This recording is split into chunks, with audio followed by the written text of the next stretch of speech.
When Tommy returned to town, the first lick he saw was Wally. Hello, Tommy. What's up? Tommy said nothing. Instead, he circled Wally, checking for anything suspicious. At last, he found something. Okay. Then he left to report his findings. I have no idea what just happened, said Wally. But it can't be good. I found a little something suspicious, said an excited Tommy. That's great, cheered Jeff. Now could you please tell Corey, he asked. And ask him to have a mandatory meeting right here. Ask him to have everyone come, including Wally. Please? You got it, winked Tommy. I think this is going to work, he added excitedly. Me too, smiled Jeff. Me too. Tommy told Corey everything. Are you sure this is all true? Corey asked.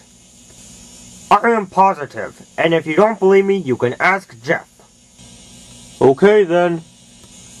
Attention everyone, announced Corey. There is to be a mandatory meeting in the field that Jeff is in. It will be held in 10 minutes and everyone must come. This had better be good, Timmy and Ray said in unison. This can't be good, sighed Wally. And everyone was off. Jeff watched eagerly as all the Sidelicks arrived. And once everyone was there, he spoke up. Sidelicks, he began, I'm aware that all of you are Wally's friends. And I don't blame you, he went on. He can be very nice. But there are some things I think you should know about Wally. He assisted Mike in the past. I don't know if he still is, but we just have to be careful. Jeff continued, Now, I'm not sure if you will believe this, but the other night I spied Wally working on a robot. When he called me, his Acorn Army arrested me. And please keep listening. I woke up in this circle on the ground. It doesn't look harmful, but when I step on the border, it shocks me and it hurts. Obviously, he's trying to hide something. What do you have to say, Wally? Asked Jeff. I think Jeff is crazy, he replied. The others didn't know what to say. But friends, think about life before Wally returned, said Jeff. We were all great friends before that. That is true, said Billy sadly. I've never lied to you before.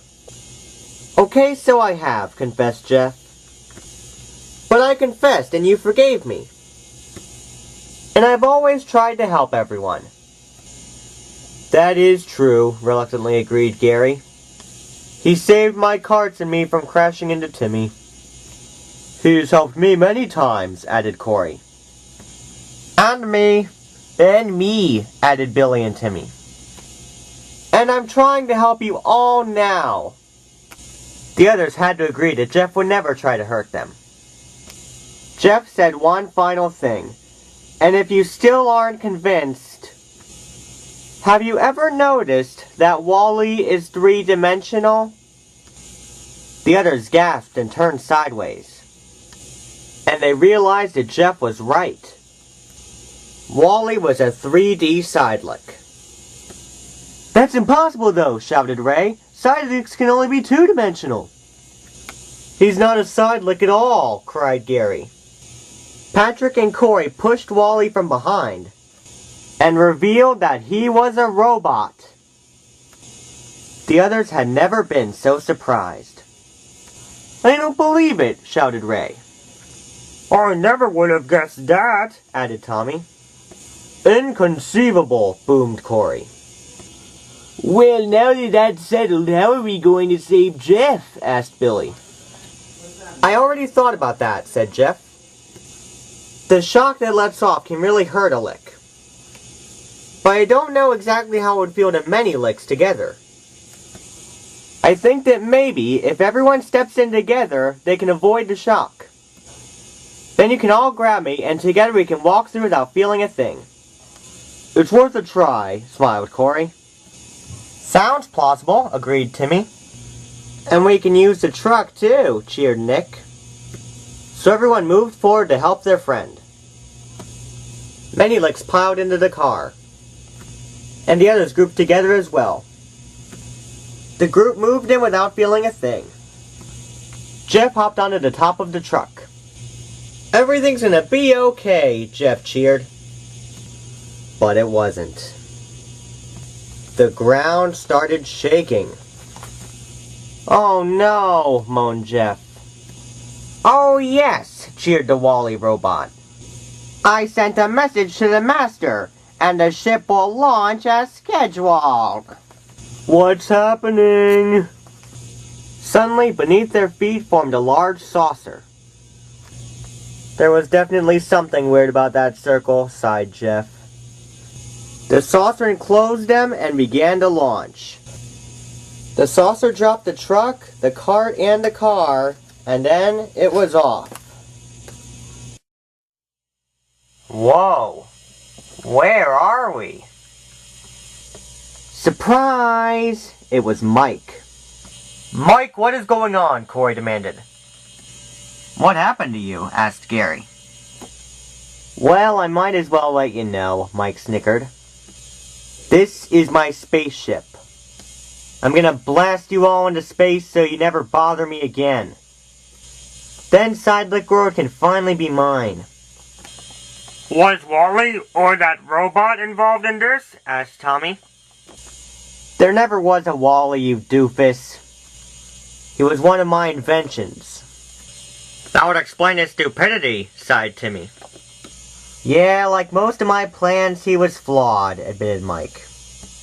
But when I was turned into a generator, I had the remote for him hidden in my shirt. I made him come back, and with my brother's help, I was able to update him.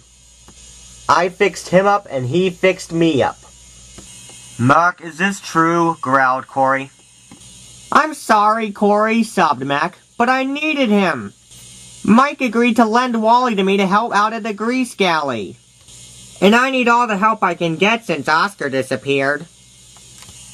I didn't disappear, Mac, said Oscar. Wally just kidnapped me. I thought Wally was nice, cried Billy. That's what I programmed him to make you think. I knew that Wally could distract you guys long enough for him to finish my new body. And I couldn't let anyone get in my way. So you had Wally capture Oscar, Ernie, and me, said Jeff. Say, where is Ernie? I'm down here, Jeff, the car smiled. I'm just glad everyone's okay. So enjoy it, snarled Mike. We're almost at the end of the galaxy, where I'm gonna lose you guys. Forever. Oh no, we're doomed, moaned Ray. I don't think so, declared Jeff. I can wiggle my hands and feet just a little bit. I have a plan that just might work. Jeff slithered along the wall that bound him. It was tricky, but he pushed as hard as he could. He slid underneath Tommy. What are you doing, Jeff? Asked Tommy. Hold still, Tommy. He moved all the way under him, and he scraped Tommy off the wall. I'm free, he cheered. Look at me, I'm defying gravity. Okay, Tommy, now I need you to do that with everyone else, said Jeff. You got it, buddy. So Tommy went and freed Nick. Then they both freed Jeff and Timmy. Soon all the Sidelicks were happily floating around the spaceship. Now let's go teach Mike a lesson. Then everyone piled into the cockpit to steal control from Mike. No! Stop! Tommy managed to take control of the wheel. They were now on their bumpy trip back home.